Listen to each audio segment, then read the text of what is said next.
Yeah,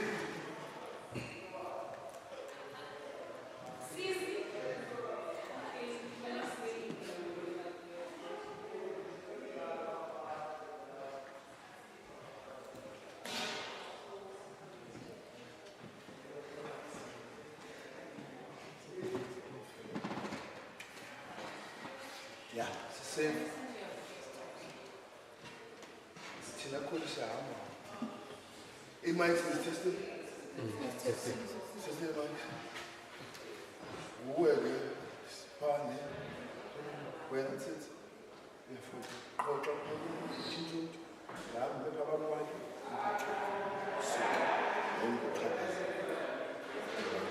Don't stay. Very important.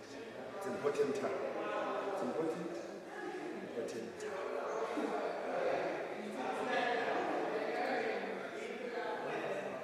The life so serious.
Okay, he flashed like maybe DJ.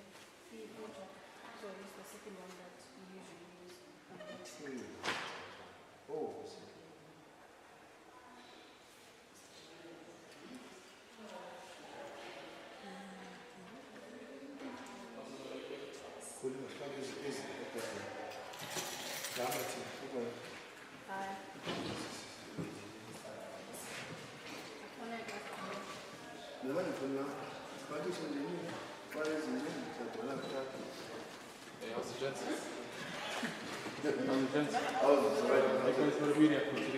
yes, so what's the team?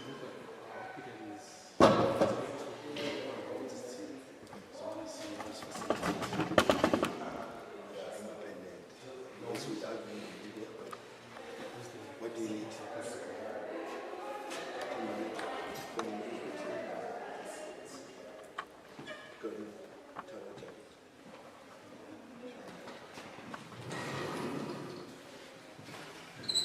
Injani letraport?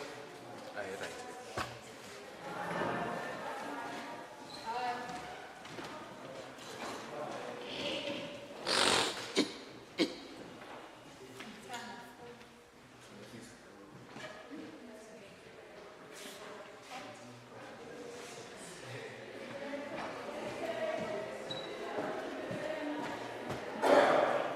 I'm sure it's because I'm going to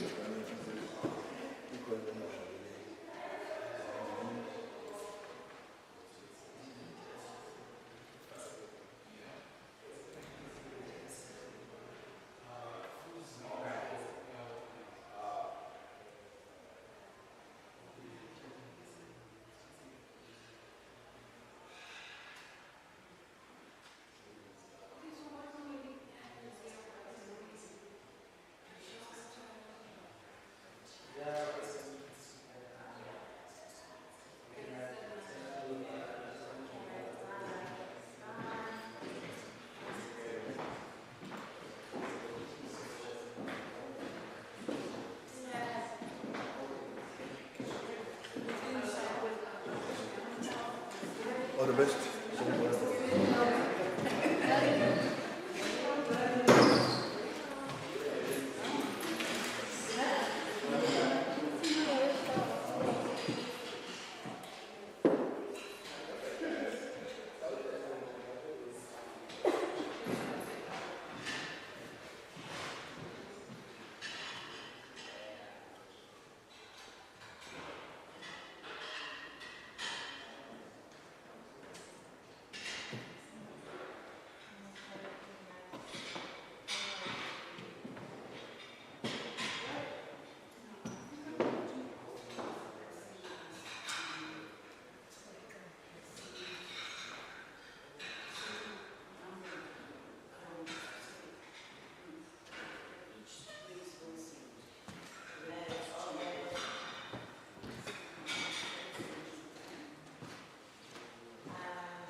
day, everyone.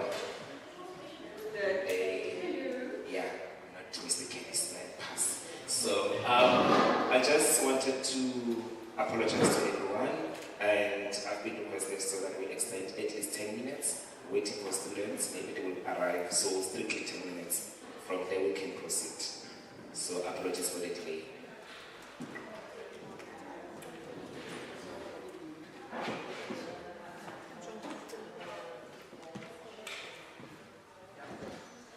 Is it on?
Go!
Hello everyone.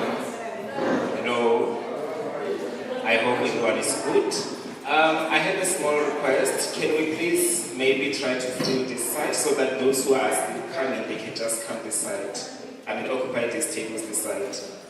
Instead of disruptions during the process or during the event. Humble request. Thank you.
Good day once again. It's an honor to stand before you. My name is Taba Muhlanga. I will be the facilitator for this event that is happening today. IPV event. Many people they had questions. What is IPV? But I believe you will find out. And people they also have questions. Where to go and report? You are going to find out in this event. So, without wasting a lot of time, I need you to help me welcome somebody who is going to welcome each and every person so that we feel comfortable. Because in my language, at home, we are saying, in translation, meaning that you need to be welcomed in order for you to settle down, right? So, help me welcome Sue's Mills to come and welcome us in this place. Thank you.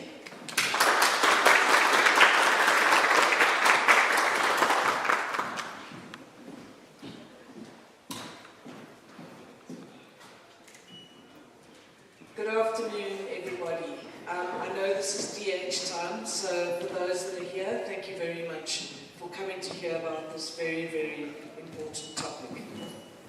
For those that don't know me, I'm the director in the Office of the Vice Chancellor and Chief of Staff. And when the student protests regarding the reference incidents occurred in 2015, 2016, the Vice-Chancellor tasked me to look at how Rhodes University deals with issues of GBV.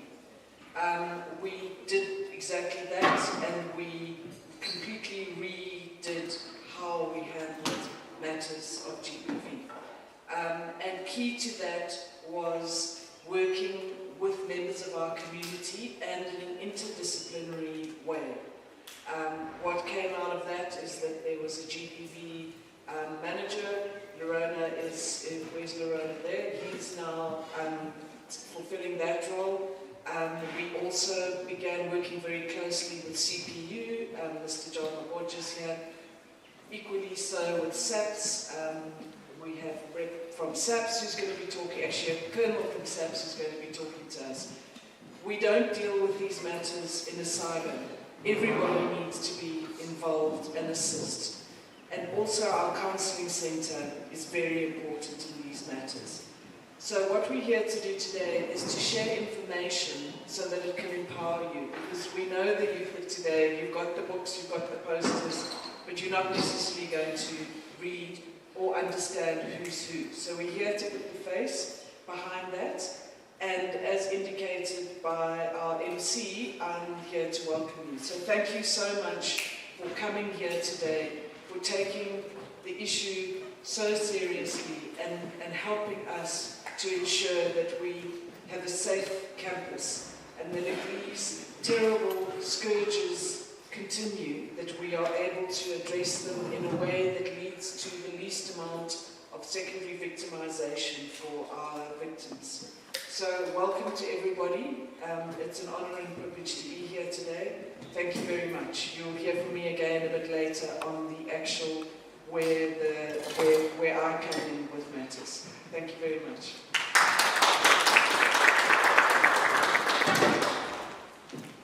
Thank you very much for welcoming us. So what I get is that we are here to also understand the offices, the roles of each and every stakeholder that will be presenting. Because sometimes the student will be asking you, why am I being referred to SAPS now? You have to find out the logistics, the processes, and the roles of the offices. So, with no waste of time, help me welcome Mr. Larona Mathieu, who is going to be able to elaborate on his office, what the office does. He's from Discrimination and Anti-Harassment Office. He's an officer there and acting manager. Thank you. Help me welcome him.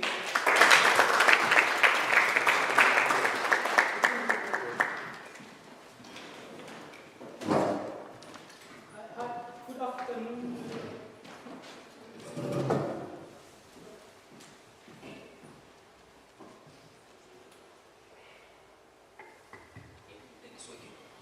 All right. Good afternoon, everybody.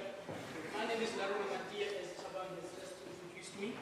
I am a case officer in the Office of Harassment, Discrimination, and Gender Harm. My mind today is to tell you about our office, so that you are clear on what the mandate of our office is, and what it does, and what it does not do. Okay? So, I think it's very important for me to begin by saying that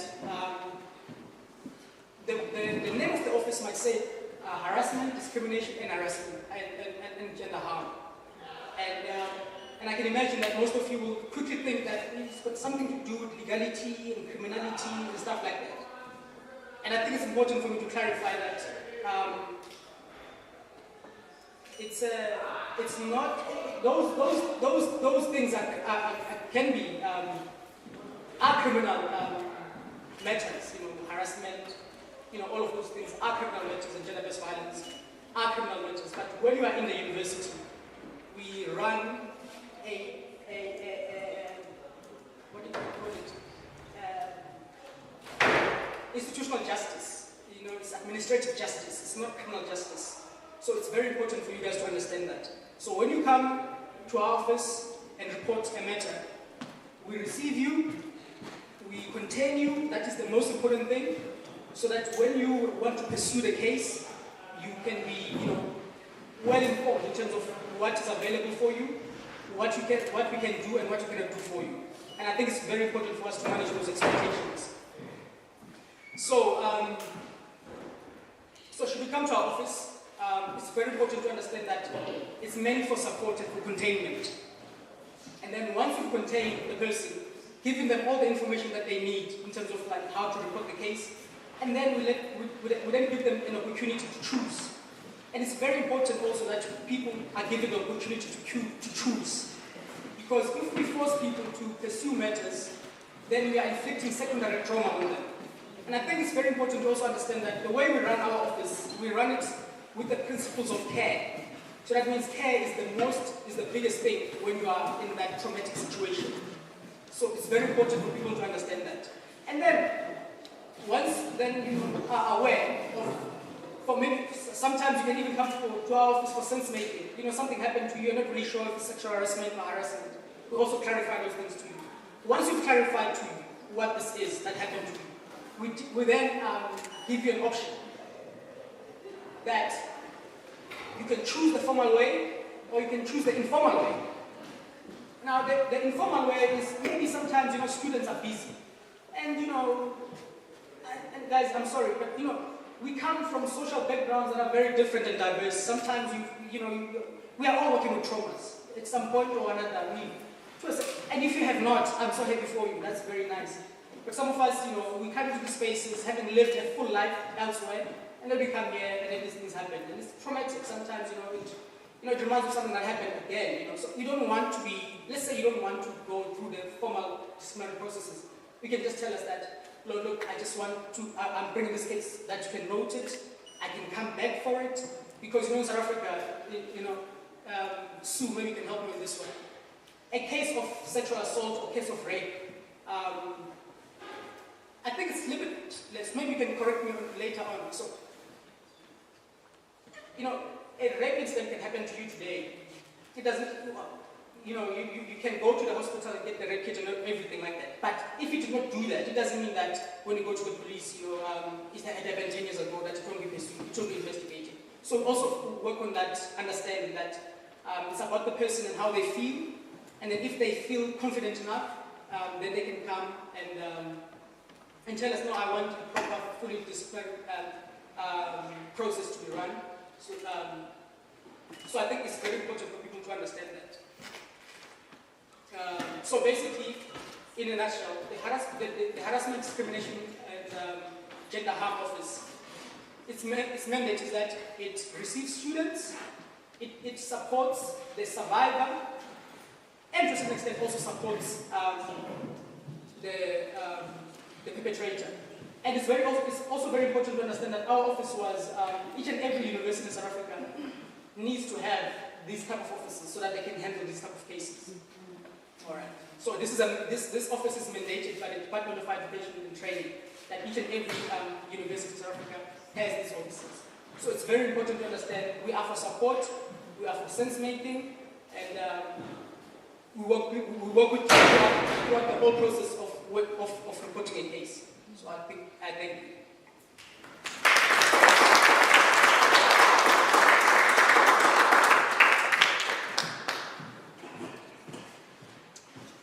Thank you.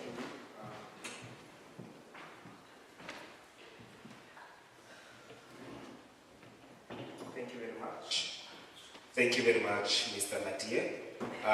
What I get from what you're saying, the office support and is there for containment. So, because it's saving the institutional justice. So, also again, it's based on the principle of care, whereby it allows the survivors to take the autonomy in decision making. And also at the same time, it does not exclude alleged perpetrators. So, meaning that it supports them, build them also, try to change and see what is wrong, what is right. In other ways, that's what I get from you. So, with no waste of time, I believe it's very important again to understand that the office, if the survivor make a decision from the options that were given to them, then where to, and this office, what does it do again hand in hand working with the the office that is working in, right? So now help me welcome Sus Mensage from Legal Unit. What is it that they do, and how do they then work with HDGH, which is the office Mr. Madia works for? Thank you. Help me. You can put your hands together as you work with assistance.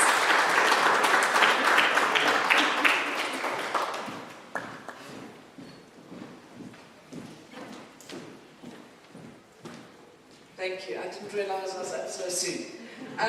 So just a couple of things that I wanted to emphasize is the vital importance of the various officers play in ensuring that we hold our students safely, and not just the officers but also those in the community. Just to give you an indication of how it works, so we need to report as to how many cases occur at the university. So in order to manage that, a student that an incident has occurred will first go to Lorona, and at that point they will hear about the various options. So the various options could be merely reporting for noting, but then nothing proceeds. The person might be too traumatized to proceed at that point. Other options can involve where the legal unit and myself becomes involved. So the VC has delegated to me to oversee all matters of GBV. So I need to know what's going on, because if it goes to discipline, I'm the one that's involved in the prosecution. The other thing is, what can happen is that if a student goes to Lorona and they don't want to proceed with formal discipline, but don't want the accused to be anywhere near them, there's a thing called a no-contact order. The Vice-Chancellor has the authority to delegate that, and it's delegated to me, and the University Prosecutor, Megan, will present. The complainant does not have to appear at that hearing. All that I adjudicate on is whether a no-contact order should or should not be granted. And that no-contact order can be as detailed as is needed. For example, if a person's in the same dining hall, that they don't eat in that dining hall. For example, that they're not allowed in the precincts of that person's residence or hall. For example, not allowed onto the great field because that person plays a sport on that field. And lectures, if they're the same lectures, that they are to sit in a designated spot to wait for the complainant to leave. So we make sure that there is no contact. If they go to a nightclub and see the complainant there, they are to leave. So we make it as detailed as possible, and it's made very clear that any breach of the no contact order is a disciplinary offence. And we then exclude people for breaching the no contact order. So we take it very, very seriously. So, but as far as, so Megan is the prosecutor, although I deal with the GBV. What came out of the reference list in the protest is it was said that we should have an external board and we should have an external prosecutor. So we generally use, the person that we use is Advocate Maloney. She's actually acting as a judge at the moment and dealing with rape cases in the criminal justice system. She's highly experienced, and she and I work closely together and we prosecute these cases.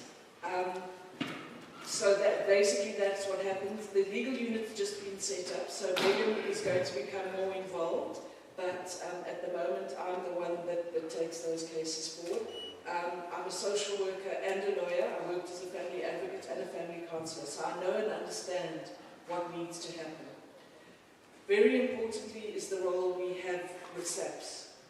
If it's an issue of sexual assault, rape, those kind of serious matters, SAPS has the tools to take those matters forward. We will be there to support, but in the first instance, the difference between an exclusion and a jail term, as you can imagine, are very different. So we do encourage that if a student has experienced a very serious GBV, that they contact our officers so that we know and we can support you. But then, as you can see, we have SAPS here, and we work closely with SAPS to make sure that you are treated in a fashion where there is no secondary victimization. So there are a number of things that have been put in place in the past. For example, students not having to go to the police station. SAPS comes here, requested, please don't come in uniform, and police cars come in unmarked cars and in casual clothes so that it's not an exhibition and it doesn't increase the trauma. One important thing is the agency of the student is vital. And I know sometimes everybody says you must proceed with your case. But everybody's different. Everybody comes from a different background. Everybody has lived a different experience. This might have triggered a past trauma and you just might simply not be ready to proceed. And what we need to do is to support those and not judge someone who feels they're not strong enough, because they're going to be the ones that are going to be sitting and testifying as tell you that is very traumatic. So I think for me what I want to encourage is support, support, support. And also just to educate what is okay behavior and what is not okay, what is consent, and to support each other so that students know where to go, who to contact, and who's going to support them. So even if you don't want to proceed with disciplinary action, you will be supported. The counselling centre and the Rhodes office will hold you. But if you do want to take it further, there's nothing stopping you from having a conversation with myself or Megan about what it means to take it further, because you might not know or understand what it means to take it further. SAPS is, and I'm delighted they're here and I keep referring to it. Belinda Kutze used to work for SAPS and actually during the protest action. And we began that relationship. The one weak link is Settlers Hospital. And that's one area we need to really work on. Because unfortunately, if you're wanting to proceed with a case, you are going to need to go up to Settlers. And I'm hoping our colonel's going to be able to explain further on that. But I think that's the one area we really need to work on. The other thing is the other universities all have access to a Tutuzela Centre. We don't, because they don't have one. And I've raised this with Higher Health, and I will keep raising this, that we need to try and bring a Tutuzela Centre to the Eastern Cape as well. But it's a very traumatic space to work in. We're here to support you. We are here to try and help you through whatever a student decides is the best way forward for them. Nobody must tell a student what they must do. It's your life, it's your agency. We will support you, we will give you the information, and we will walk that journey with you.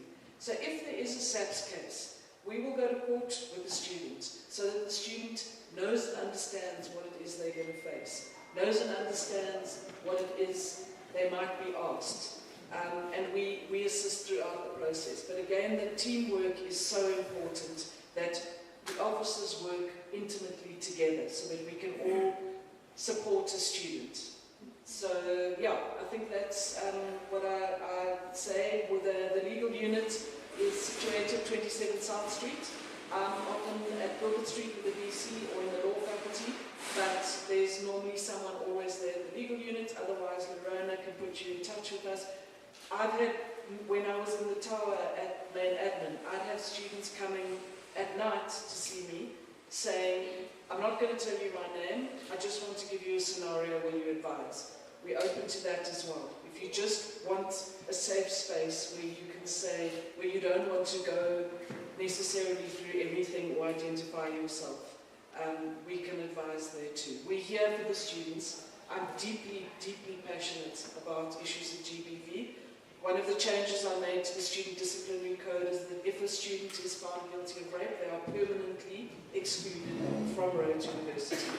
So I take it incredibly seriously and will do all that I can to assist. Thanks very much.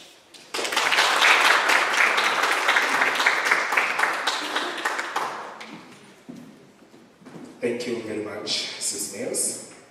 That was a brief and also expanding more on your office. So what I get is the fact that the office legal unit oversee the matters of GBV entirely, and also again they support the students, right? So if now we get the common thing in between, Madia's office, Sue's Mills office, all of them, they are there for students, right? To support the students, ensuring that the students understand the legal matters that they're facing, and also support them in terms of ensuring that the trauma does not increase, right? And knows a way how to handle the type of trauma that they might be facing. So with no waste of time, then the question is, as much as they highlighted that they work with subs, what type of relationship? So, and also in terms of criminal justice, what role does subs play in the whole process? So help me welcome subs representative, Captain Sankocha.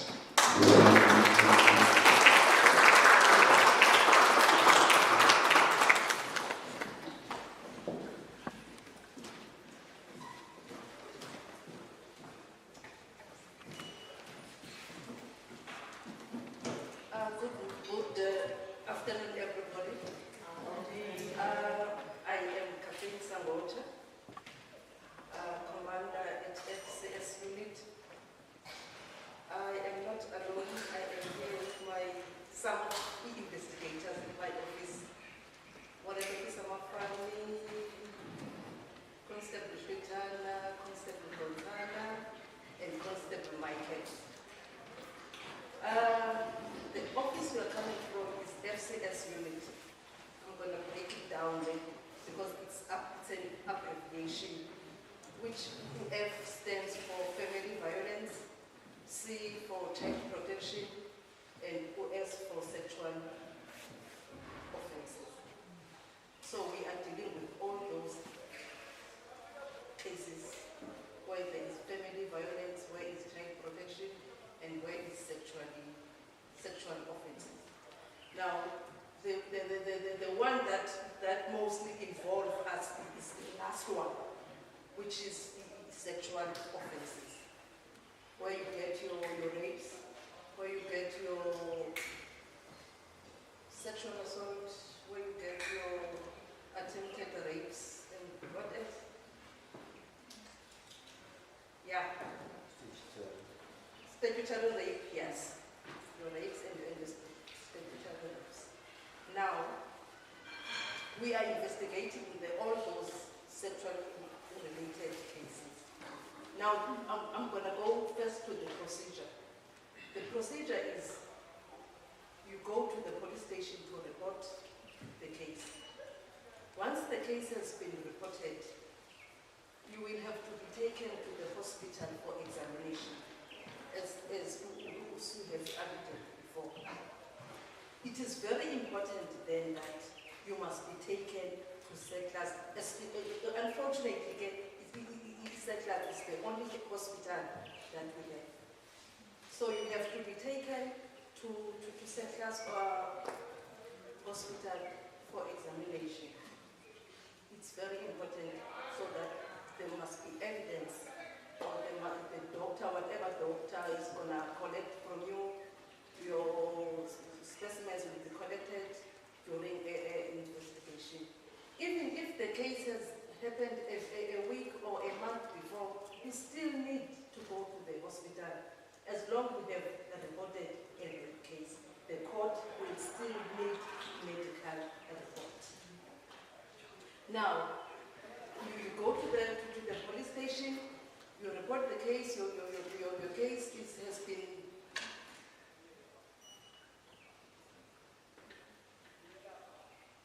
opened, and then you are taken to hospital for examination.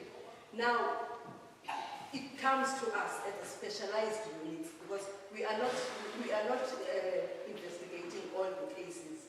With this kind of cases, they're going to come to our office for investigation. The case will be transferred to FCS unit for investigation, and when it comes to assigned to work on your case. Now, I'm going to talk now about the challenges after the case now has been received by our Office for Investigation. The challenges that we mostly dealing with when we receive the dockets. I'm going to talk particularly with your cases, guys, here from Rhodes. You will find most of the time they are liquor related. Not that I am saying there is something wrong with liquor, but let me rather say the abuse of liquor. If a case comes to the office and you find that the victim or the complainant doesn't even recall the events to say what actually happened, that is what we mean now by abuse of liquor. And then it makes it very difficult for us then, even for the case, to make it to the court room. And sometimes, as investigating officers, to see that, hey, there are what's the word? Discrepancies, yes. Now we have to take the case first to the prosecutor to decide, because everything is not clear. Even you as the victim, even you as the complainant, you cannot even recall of what happened. So it's very heartbreaking and saddening, guys, to get those. You find out now those cases are withdrawn because there is not enough evidence. Even you as the victim, you cannot say really this happened and this happened and this happened.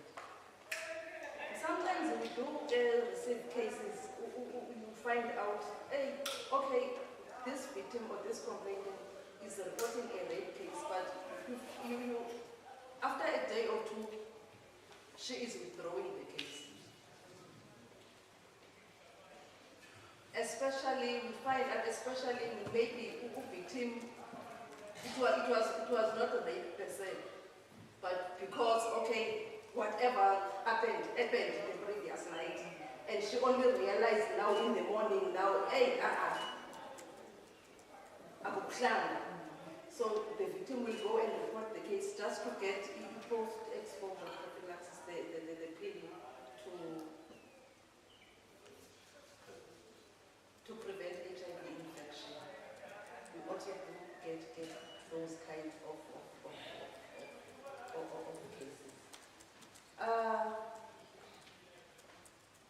We have a good working relationship here during the process of investigation.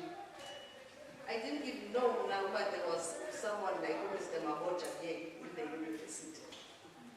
But through my investigating officers, I came to know Mr. Mahoja, who is doing a very sterling job for us, who is assisting with our cases concerning where we're going to need video footage. Mr. Mahoja is assisting us a lot. He is very willing to assist, and he will go beyond to assist. As a result, currently there is a case that is running at, going to run in September, at High Court. Is it September, Mr. Mahoja? August. Yeah, we have a case that is going to run at High Court in August. If it was not his intervention, it would not have made it to the High Court, even if to the court. But through his willingness and his assistance, now the case is running at High Court. So we are waiting for a big conviction concerning that one. Guys, we understand that maybe some of you, first time or second year students, when you come here, most you are coming from homes you used to stay with parents. And now when we are here, you are on your own. we know that everybody will have the right to freedom, but guys, you still have the responsibility. You must be responsible for yourself. If you don't take care of yourself, no one will. If you don't take care of yourself, you will always be caught in situations like this. I'm not only talking about girls here, and you guys, because sometimes you become victim of the circumstances. So we need to take responsibility, guys. We know the free, the parents are not here. There is no one who's going to see that you are not at home. There is no one who's not going to see now you are drinking. You are on your own. So please, we humbly request that you take full responsibility of yourselves. With that being said, thank you very much for the invite. The last time our members was here, I think it was in last year, and it was not like in this forum. We hope that now that you know the office of this nature, feel free. We are there by SASA. If you know SASA, it's a pity that our office is quite it's not easy to find. Our office is not easy to find. But Mr. Maboja and Sue, I'm going to also drop my number so that anytime feel free to contact. Even if you have a case and you are not happy about the investigation of the case, feel free to come to my office, and we are always willing to assist. Thank you very much.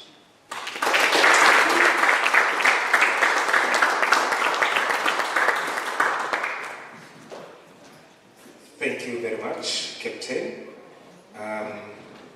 Yeah, it is quite good to hear from you and also elaborating on your role in the whole process. As the theme says, know your support and trust the process, right? So, one thing that what I get is that mostly they are working or they're in partnership with Rhodes University, the stakeholders that deals with GBV matters, and they are more focused on sexual offenses. Those are the specific cases which mostly revolve around us. So, and now if I can just try to highlight from HDGH, which is my day's office, coming to Zusme's Captain. HDGH, it works with principles of care, which they support and contain. And when we get to legal unit, they oversee the matters of GBV, which deals with student disciplinary code. If I do get it very clear, please you can correct me later if I'm wrong. And when it comes to SABS, they're dealing with the investigations, the further investigations, right? Revolving around sexual offenses. So, but it was so nice to hear that they mentioned Mr. Maboja. So, and I'm so keen, and I believe that everyone also is so curious about the role of Mr. Maboja, because I had a certain line here, the captain said. So, Mr. Maboja, could you please just come forward and also explain? He's a campus protection unit manager. So please help me welcome Mr. Maboja and elaborate further.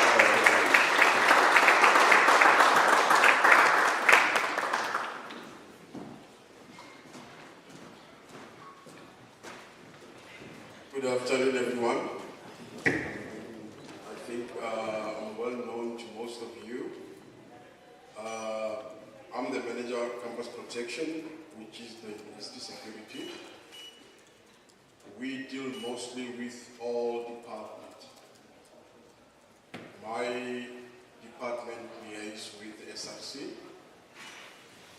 Every year when they are inaugurated, I'm the first one to call them for coffee, to know who they are, so that we can start working on a relationship.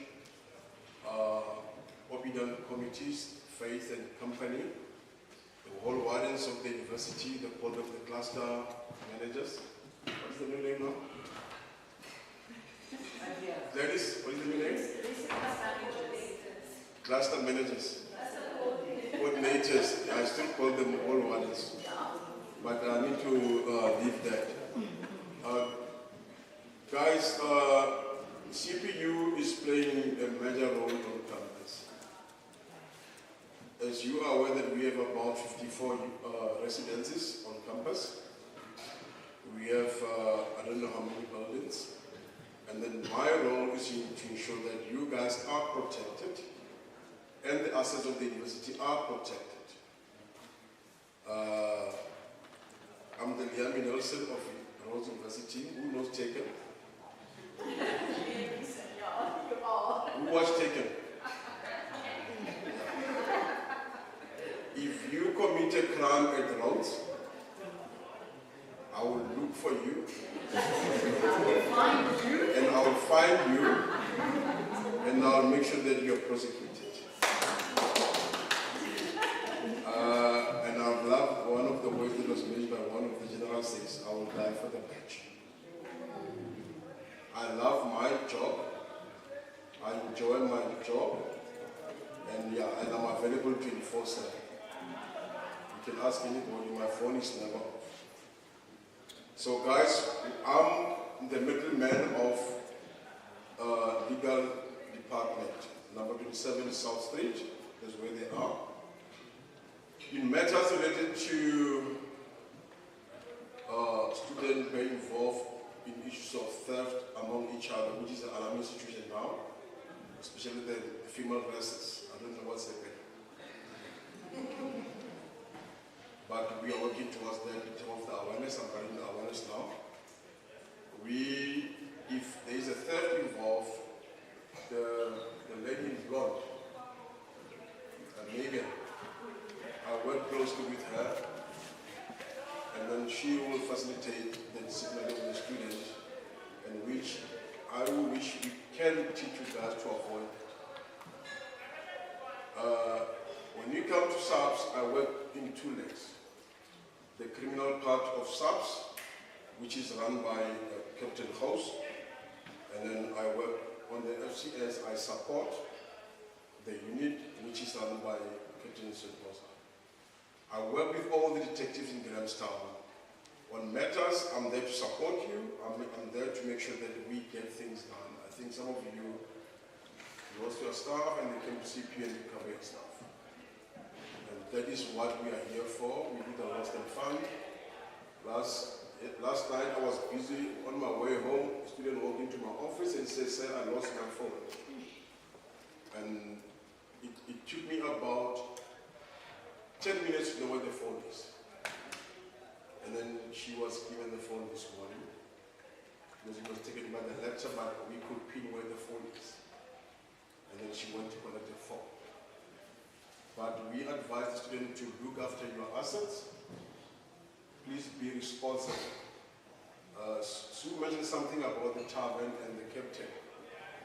We always advise that if you receive a free drink, those who are being given a voucher to us, they used to call it a donkey dog. You know, someone will say, "Let's go out, everything's on me," then you go to the bathroom, when you come back, please don't bring that up. Because fighting is one of the challenges that lead to these units to start having a job. So we advise you guys to be careful. We advise students to use the buddy system when you go to the clubs. Please get about 3-4 friends. They need to know where you are and you are at home safe. Buddy system is very, very paramount for both on campus and off campus. We encourage that. If you feel like you had enough, please ask for a driver who's known to you to drop you at the rest or at home through the cabs. We are trying to avoid all incidents to all our students, both on campus and off campus. And I support all the students, and at CPU, if there is any incident of any nature, we are the first department to deal with that, and then we will advise and show you. If it is a harassment case related, then the runner will be activated. If it is a legal related unit, a legal unit will be activated through the office of the CP, because we are here 24/7, and for unfortunately, we don't close and lock our office. But we encourage you guys, please make sure that you look after yourself all the time. The campus is having cameras, you all are aware. The reason for having more cameras on campus to create confidence, because I want you guys to walk on campus with confidence. It is important to know that yes, you are being monitored, not monitored for now, just for safety's sake. Yeah, and that they help us a lot when we do investigation and also helping and assisting the members of SAPS to pursue their investigation.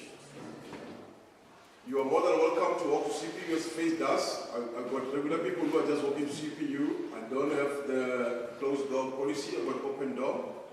Please don't abuse me. But I'm available all the time. You can ask SRC, they walk anytime without any appointment. I'll shout at them, but I'll help them. Yeah. Thank you so much. And I'm more than willing to help anybody. You can come and see me anytime.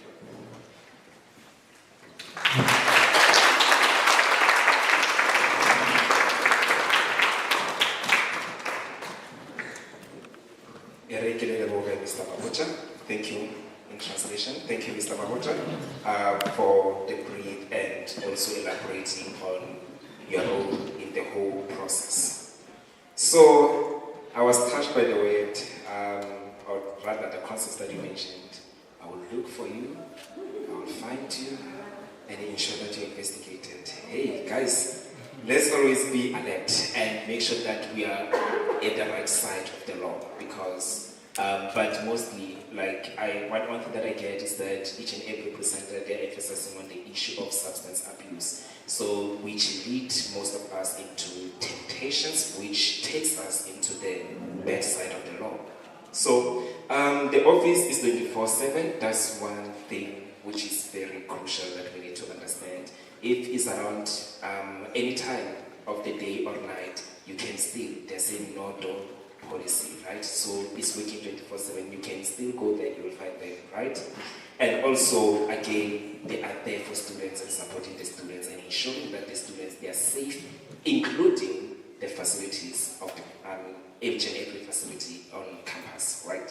So now, I believe that majority of us might be having a lot of questions, and which is very important if you're present.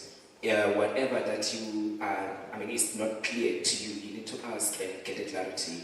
So, meaning that I will move into allowing each and every person, but I will go in the rounds of hands so that there is no chaotic, right? So now all of them, each and every office that presented, should you have the question, I'm going to call the first round.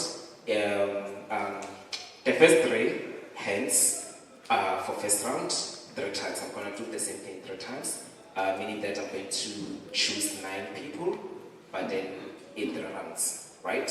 So you can raise your hands as we are going to ask the questions. You can ask and you can be specific which office, or if it's generic, it can be generic, and then they can just, whoever from the office can answer that, they will answer. But if it's specific to certain office, also state which office, and then so that the person can be alert or be aware of which. Yeah. So the first round of 3 hands. Okay. Anybody from the side? 1, 2. So I will go and give them the mic. I don't know if there is another hand. All right, 3. Let me start this side. I'll count this side.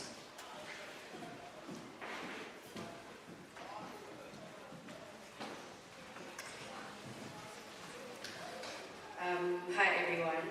So my question is to the office of SAPS. I just want to know, how does one deal with, if for example I go to the police station and I report a case that I was raped or something of such, and I tell them what had happened, and it so happens that maybe I was the one that was intoxicated, or I was the one that was at the party or whatever, and then I deal with an official that starts to shift the blame of what happened onto the victim, which is me, and then they start having like opinions, or maybe influencing me into understanding that it was actually my fault and I shouldn't be here because I was the one that was irresponsible and things of such. So I want to understand, how does one deal with such officials, and if there is any legal, spaces we can explore to deal with such officials. What are those things, and how do we go about them? Thank you.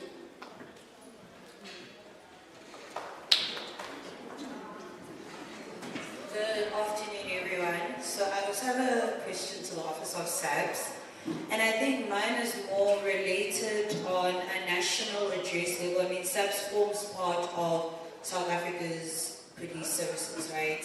But particularly, maybe let's approach it in the sense of when someone is, because I think it happens a lot on campus that we start seeing this and it's not addressed. But when someone approaches SABS, like as she said, as a victim, rather than the steps that you take to deal with the officials, in general, overall, does SABS have any campaigns, initiatives, or events to kind of boost morale in terms of victim status, in terms of social awareness on how to deal with certain cases? Because I think a lot of times people don't approach authorities in fear of being not taken seriously, or in fear of being told that the case might not be taken to a higher place, or rather they feel that the case might turn on them and they might not be successful and they're the ones who can occur any offenses. So is there any social awareness events that SABS does out of the office, out of any procedures that you take, such ones like this that we're having right now, to raise awareness, that you affirm people and tell them that it's okay to come forward? Because I think that's something that lacks, especially within our own legal system from the police's side. It shouldn't only just be about procedures and policy, but it should also just be about the awareness of it.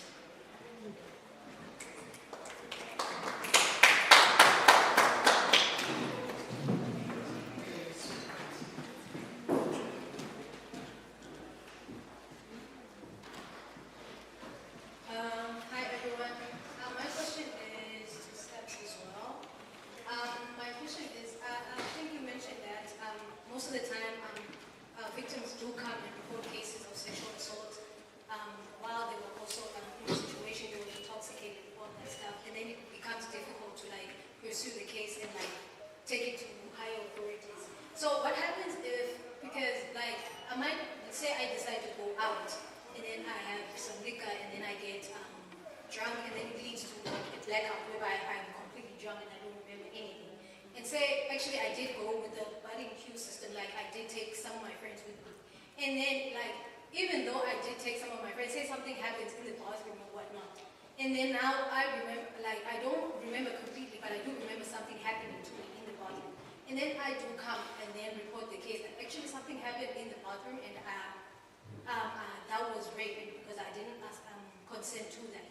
And then how, the problem is, you say that most of the time victims come and then report the case and they say they were intoxicated, which makes it difficult to find out what's happening with the case. So I don't know what's going to happen with that, because I feel like sometimes in places like clubs and all of that place, and all those types of places, most people target the people that they see that they are spaced out, they're out.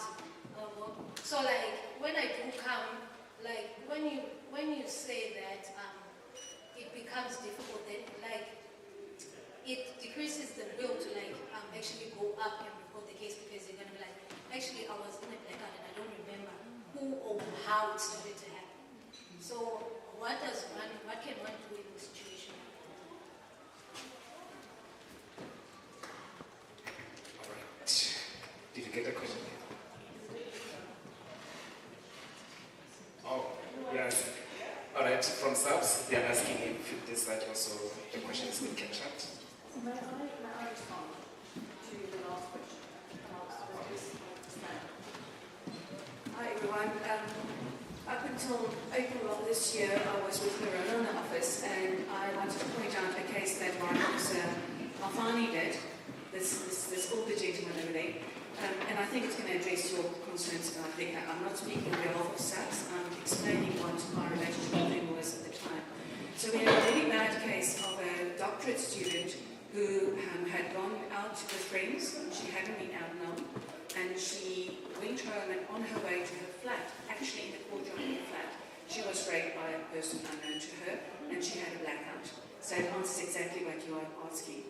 And what happened was there were a lot of people around who actually witnessed not the rape, but the circumstances of her, the blackout, the place where she was. And what happened was Warren finally went, and the first thing he said to our victim, because I supported her when we went into court, the first thing he said to her is, it doesn't matter that you were drunk. Drunkenness doesn't excuse somebody raping you. So that was the first thing he did say. And I think his actual words to her was, Jessica, even if you fell in a vat of liquor, that doesn't excuse you raping you. That was his exact words. So that was the first thing I wanted to just tell you, and that is the experience I've had with the crew. The second thing that happened was, even during the case when we needed to go into court, the magistrate kept on asking her, can you remember? And she said, I had a blackout, I don't know. But when we prepped her for court, it was so important for her to realize that even though she had been drinking, she realized how little she had been drinking. And it was just unfortunate that she had a blackout. Because there's a lot of survivor guilt and a lot of blame from the community and from friends. People don't support you. They say to you, but you were drunk, you're always drunk, it's your own fault. So, I mean, that's something that they are very good at addressing. And just to conclude, he got 9 years in prison for the rape. And it was a stranger rape. You know, that's the other thing we must consider. When Captain Sambucha talks about the fact that you've had alcohol, sometimes, I'm not speaking on your behalf, I'm sharing my experience, but sometimes we have to discern between having sexual intercourse with somebody known to you and having stranger rape. And it's very, very seldom that we are raped by strangers.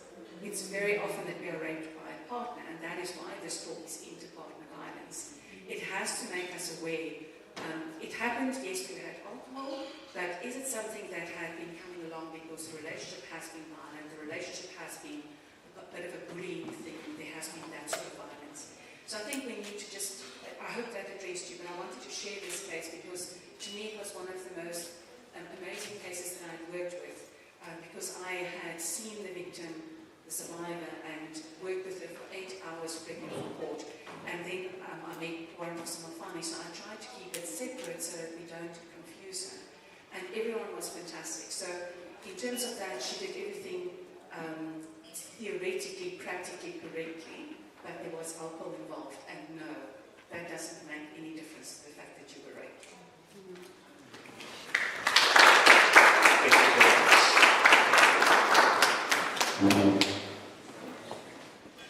Just to add more to what Milanda has just said. If you don't know what happened to you, you will run or everything was fine. Still, it doesn't mean you don't have to come and report the case. Our wish is that in each and every case or docket that we receive, we always want to make an arrest. But there are those ones that you see, hey, there is no way that I can make an arrest. The case is different. Maybe you can, if you come and what if you have even blacked out, maybe we find them with cameras. If maybe you don't have witnesses, cameras will still be there, but it doesn't mean don't come. We want those cases. And how we wish we make an arrest. Remember, these cases don't end up with us. They go to court. And before we send them to court, we must build a strong case. Even if we do an arrest, we must build up a strong case. If you are blacked out, at least there must be witnesses there. If there's no witnesses, at least cameras there. Because they don't stop with us. They stop with the court. Okay?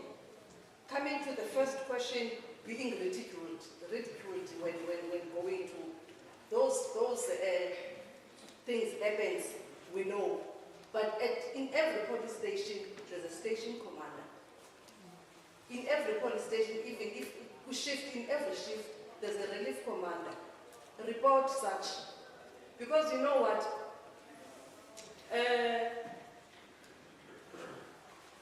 We have very few cases where maids and victims are reporting, ne? Or in cases of domestic violence, where then when they come to the police station to report the cases, they are being ridiculed. To report, you know, we will get so those kinds. So report to the group, to the relief commander, or get the number of the station commander to lay a complaint so that it can be followed. I hope you are answered.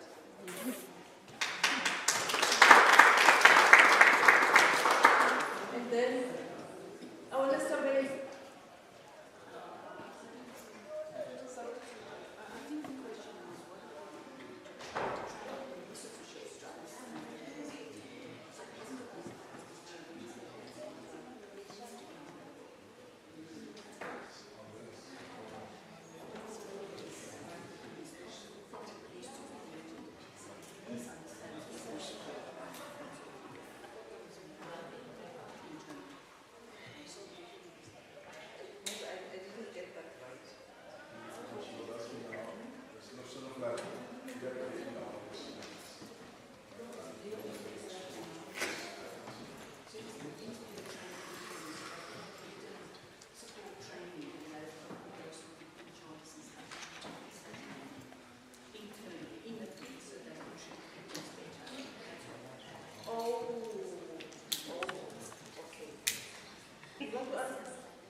My question was, other than all the procedures, all the policies that you follow within the station or within any section of the SAPS, what do you do outside of that to build social awareness about sexual assault cases?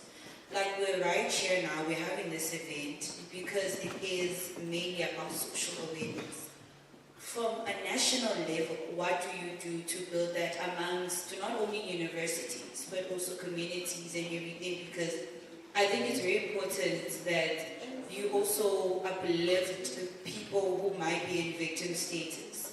Because a lot of people don't approach SAPS on the regards that they might feel neglected, disregarded, and that their cases might not be pushed up to a higher level.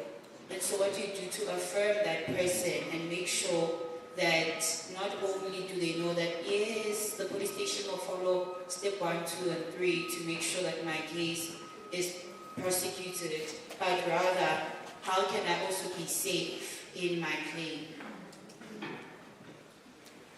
Captured?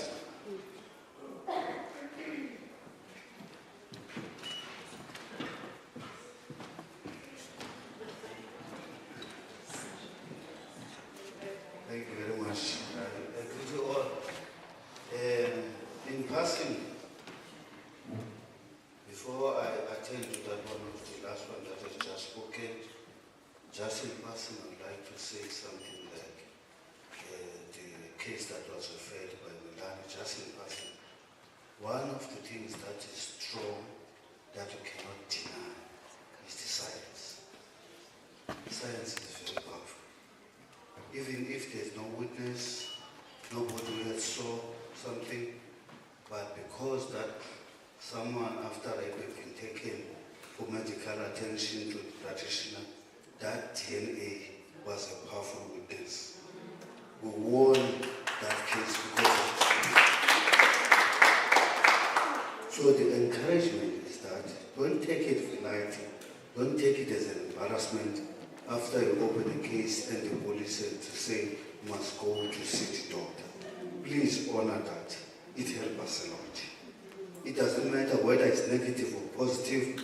The lab have helped us a lot to analyze the DNA, and positively we have arrested a person without any person we have seen just because of the coming to the witness awareness.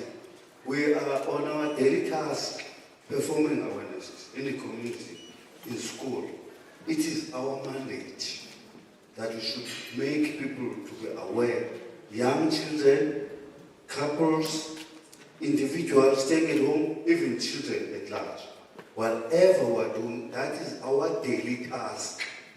Actually, once a week, we have to report what have you done this week to make people to be aware of it. So it is under our mandate.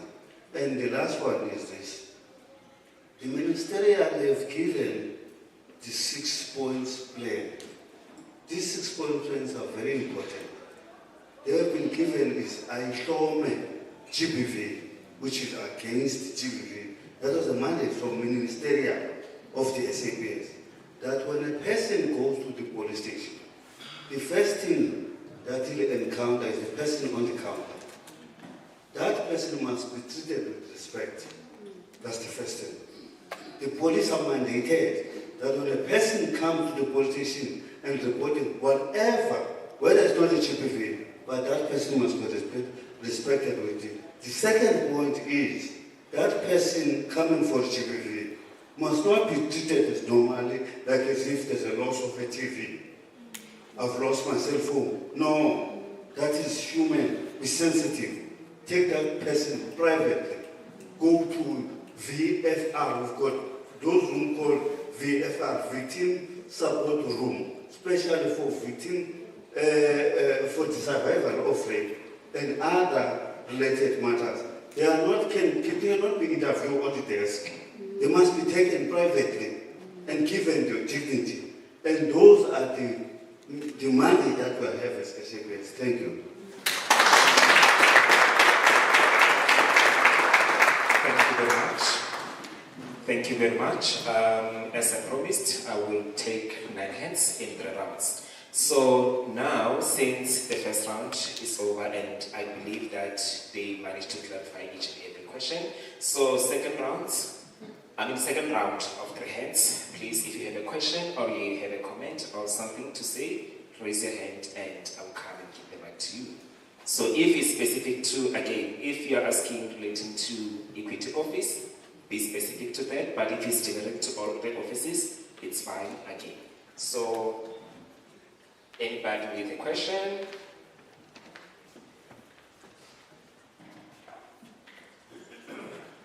Anyone with a question? Oh, sorry, I don't even see you. 1, 2. This side. Oh, okay. All right. I'll start this side. I'll come outside.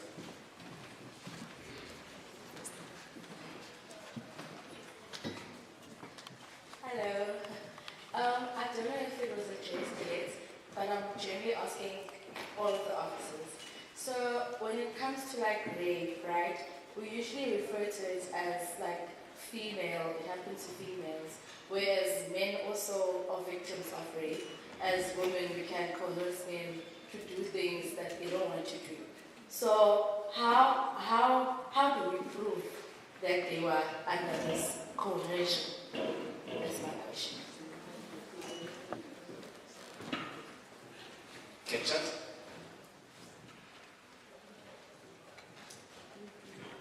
I think my question is mainly for SAPS in terms of what, let's say for instance, a student or a person were to be harassed or raped by an official that works within SAPS. Perhaps maybe they weren't in uniform when that happened, but throughout time they find out that this person is actually an official. How do they navigate such a case? Where do they go? Because they can't now go to SAPS because that person works there. So how will they navigate such an instance? Yeah. Captured?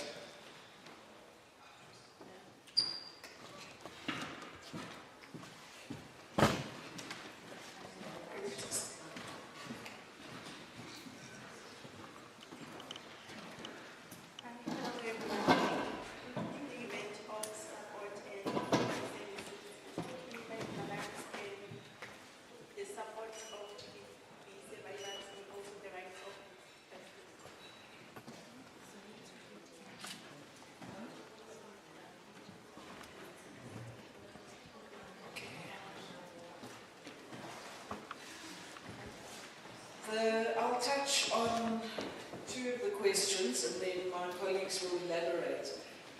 We have dealt with more than one male on male and female on male rapes. It's not new. Just one thing on cases that I probably forgot to raise was the issue of confidentiality. We never discuss the cases. We don't publicize anything anywhere. So it could be perceived that nothing's happening, but it is. We're not going to go out and say that because we want to protect our victims. So it's not new, and in question of how do we deal with it, exactly the same way. So if you were here for my presentation, I didn't differentiate between any gender. All cases are dealt with in the same way. To answer your question regarding, we live in a constitutional democracy, and accused is innocent until proven guilty. So we ensure that the constitutional provisions are dealt with. So it's a case of an accused is also, and Lorena will probably add to this, and Melinda and Megan, but they also offered counselling, they also offered support. So yeah, we uphold the constitution of our country.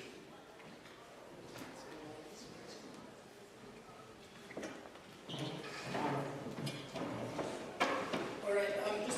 Just to also weigh in the coming to a question. And normally, by support, we don't mean that we're going to go out there, buy you stuff, make sure that you know. But we understand that the case is leaving our office. Normally, we refer the case to legal unit. So basically, to kind of tell you where the case is going, basically keep you in the loop. But this is where your case is right now. Basic support like that. If they need anything, what to do, what to expect when I go to the legal unit, what to expect when I go to the police station. That's the basic kind of support that we give them. Or maybe sometimes they might want to go to the counseling center. That's basically just providing information. But that is the meaning of that support. In the sense that also when you come to our offices, we, as I said earlier, when we follow up support, we don't persecute. So if you come to our offices, we treat you as a complainant, we treat you as a respondent, and that's where it ends. We don't say you are right or wrong in terms of like making a judgment. We don't do that. We let the prosecutors do that.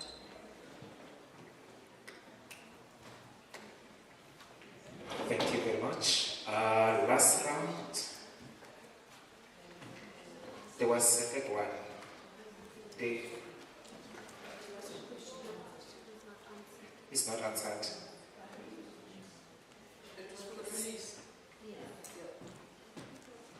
Repeat your question. It's about whether or not if there's a policeman off duty and he or she commits rape, where does this person, the complainant, go and report? Because the feeling is, how do you go into a police station? That is the question.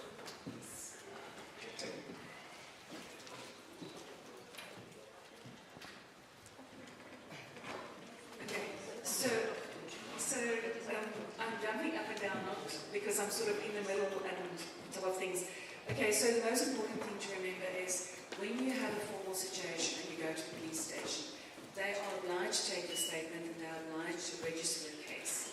And you are supposed to get a case number via SMS. So I think that's the nitty-gritty of it, so practically what happened. I would always suggest that if you suspect that it's a police official, to come and ask for help from the university. It's nice, and I use the word very, very gently, it's nice to be in the system so that you can have the support. It's fantastic being part of the HGH caseload so that they can refer it to the legal unit. It's nice then to have Sue Smells as in the office of the Director of Vice Chancellor ask the police, listen, I've got this case, I believe it's a policeman. Can we elaborate? Can we do things? So you're not standing alone, and I think that's the most important thing. If anything is said here today, other than that nothing that you go through you have to do on your own. There are systems in place, and then you have your friends, and you've got your own people around you. But in terms of that, we have had a case like that before, where a policeman was involved in a rape, and the case hasn't gone to court because of the evidence that wasn't available. And will you allow me 1 minute just to speak to that? We always hear, I'm not talking down to anyone, I apologize to any of the legal students here today, but in terms of having an informal, what Lorena referred to it, or what goes to Megan Stu's office, a disciplinary case is a balance of probability. So in this bottle, we all see there's a liquid, and the balance of probability is that it's water, right? But when it goes to court, we'll have to open this top and actually sip it to be able to determine that it was actually water. So it's a heavier duty for the criminal case to prove. I hope that makes it simpler in your mind. So when you go into a police station and report a policeman, it has to be served in exactly the same way. But I would definitely say, let the university help, let the systems help you. When you're outside of the university and you're passing forward in life, go to a place like FAMSA. Go to people. There are enough societies that want to address GBV and F, and that will support you. You never have to do this on your own. There's the Human Rights Commission, there's women empowerment, there are so many people. The basic question, or the basic message I have to you is, you don't have to go through this alone. And just reaching out will be somebody being able to actually kickstart their network to defend you as well. Okay, thanks. Thank you very much.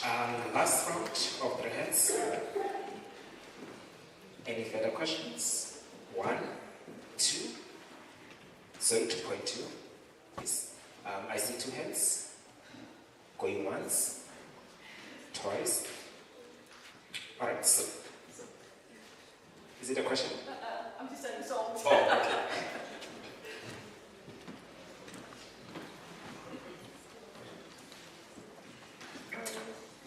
Okay, my question is in general, it's about the validity of cases that happened a long time ago.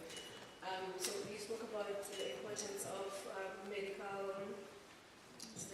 records in a rape case. So now I'm wondering how do you treat cases that happened, let's say 2 years ago, and they come, and it happened a while back, and they come and I want to report it now. Is it going to be treated the same importance as the case that happened yesterday, or is it going to be treated? That's my question.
these were the last three hands. So, thanks. Thank you. Thank you very much. Only first question in regard with there's no lapse time for gender preference, there's no lapse time. It's just, even the science that we're using is assisting us. It's not killing. In other words, we don't say because of DNA, this case, it cannot go. Even if there's no DNA. We do have a report from lab that said there was no positive DNA that was found. There was no semen that was found because the accused person has used a condom. So what will you do? That was reported with immediate effect, but there's no DNA. But that doesn't mean there's no case. There is a case. We must investigate. We must actually, the 5 years old case that happened 5 years ago, we even do what we call a reconstruction of the crime scene. We go back to the crime scene. We point out it was in this area, we took photos as if it happened today. So we still continue, but the challenging is that there is a process that will take that docket to the DPP, to SPP with senior public prosecutor to determine whether and to give guidance to the investigating officer how to proceed further, what will be the need, who is supposed. And there's one thing that I want us also not to forget. After the incident of rape, one thing that people are not aware, there's always something that is always asked by the court, and it's very important. Who was the first person that you met after the rape? That person is a key witness. You never saw the rape. It was not there. You will just report about the status of your visibility. You were traumatized, you were crying. That is enough for the court to convince the condition of this person. But that doesn't mean that because you said it differently, there is no case. So it's very important. There are witnesses, there is information, there are other things that assist the case. Thank you very much. Thank you very much. All the questions were answered? No. All right. So, your question? Okay.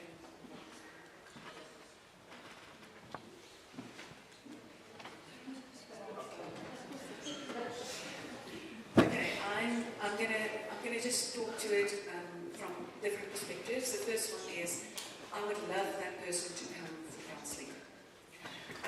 Often a person, and I think we all brush it off. You know how when you twist your ankle and you just walk it off? A lot of time people expect that about interpersonal violence. They think, it's normal, I'm used to this, it's fine.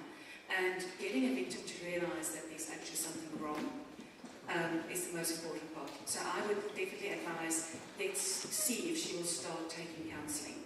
We have received several cases from the counselling officer who's been referred to HGGH or to legal. In this case, the path I would follow is definitely getting her to counselling, definitely get Lorona involved, and then letting her experience and let him arrange for her to see various people that she needs to see to get her the best information possible. Yes, it doesn't have to be done via WhatsApp. I understand your concern, but that's the way I would do it, because in the university aspect, there's nothing much that you can question as a perpetrator. You know, you can say, I'm going for counselling, I'm struggling with my classes. You can be devious about it because you have to defend yourself. Okay. Once Lorona's involved and once we have access to him, there can be people who can be called in and say, this is how we can help you, this is what we can do. It can be out of sight of the partner, in this case a police official. When she's ready to speak, because I think, as you said, that's the most important part. We often have people who feels that they could, but maybe they shouldn't. When she's ready to speak, then we have the opportunity of using complaints against the police, which is a way of informing the police that this is happening and that you want an investigation into that matter. And everything that the university has done up until that time can be used by the police then. And there can be a disciplinary matter registered against you. That doesn't mean you can't go a criminal route. It's just that as a police official, that's the route to follow, and it's not something that you can hide. You can actually write to the office of the president, literally the president of South Africa, and say, this is a person I have problems with in Makanda, and this is the circumstances. And he then directs it right back at the police and saying, you better investigate this, and I want answers. So the opportunities you have, and I want to go back to the ladies who asked about the police and how to address it. There are so many ways of actually, rising above, oh, but it's a police official, we dare not do anything. I hope that answers the question. I hope that gives you some insight or at least make you feel better about how to proceed. Thank you very much. It is very informative, and I believe that we learned something. As Stephen says, know your support and trust the process, right? So I understand, because also I can tell that there's sometimes the politics of the stomach, so we need to go into that also, not exclude it in the whole process, the politics of the stomach. But then I will request to avoid the traffic and it being chaotic. But let's just be mindful of, like, we are many and then we need to share. I mean, in my language they say, meaning that the siblings need to share. Even if it's a head of a grasshopper, you need to share it, right? So I will then request, let me say, like our visitors, the people that came and also give us the information to go first and get something, and followed by that one, like 1, 2, 3, 4, 5, 6, 7, 8, 9, 10, if you get what I mean. Starting from then, followed by the table behind, and followed by this table, this one, to avoid the traffic. So, yeah, I think the politics need to be solved. The country, yeah. Thank you very much.